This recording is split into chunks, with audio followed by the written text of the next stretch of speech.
ఒక్కసారిగా అటువైపు ఉన్న మనుషులందరినీ చూశాడు అర్జునుడు. చూడగానే తన తాత పక్కన తన గురువు, తన తాతకు కుడి పక్కన తన రాజగురువైన కృపాచార్యులు. ఈ ముగ్గురిని చూడగానే ఒక్కసారిగా అర్జునుడికి తన ఫ్లాష్ బ్యాక్ మొత్తం తన మైండ్లో అలా రిజిస్టర్ అయిపోయింది. తనకు ఒక్క నిమిషం అర్థం కాలేదు.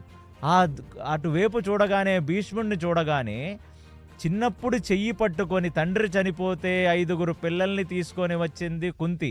అలాంటిది వాళ్ళకొక మంచి చెప్పాలన్నా, రాత్రిపూట ఒక కథ చెప్పాలన్నా, వాళ్ళని పడుకోబెట్టాలన్నా ఎన్నోసార్లు కథలు వినుకుంటూ భీష్మాచార్యుల ఒడిలో పడుకున్న అర్జునుడికి అవన్నీ గుర్తొచ్చాయి. ఒకసారి చూసి, ఈయన చెయ్యి పట్టుకొని కదా నేను నడిచింది, ఈయన నా ఒళ్ళో కూర్చోబెట్టి కదా నాకు మంచి చెప్పింది, నాకు ధర్మబోధ చేసింది అని ఒక్కసారికి అశ్రుధార కారిపోయింది అర్జునుడికి.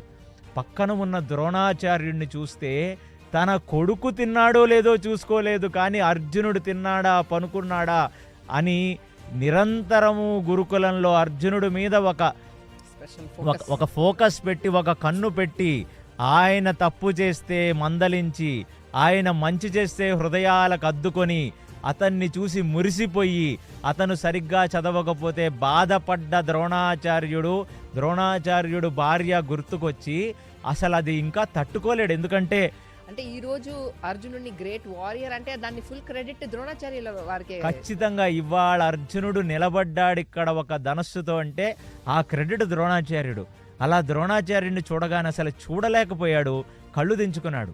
అటు పక్కన కృపాచార్యులు, వాళ్లకు చేసిన ఉపనయనం, వాళ్లకు చేసిన సమస్త ఉపచారాలు, అహర్నిశలు, కుంతి ఎలా ఉంది, ఆవిడికి మంచి సరుకులు ఇస్తున్నారా, వాళ్ళు భోజనం సరిగ్గా చేస్తున్నారా అని ఒక కంటికి కాపాడుకున్న కృపాచార్యులు ఈ ముగ్గురిని చూసిన తర్వాత తన హృదయం అనేది ఒక కలిచివేయబడి అతను అలా కుప్పకూలిపోయాడు రథంలో.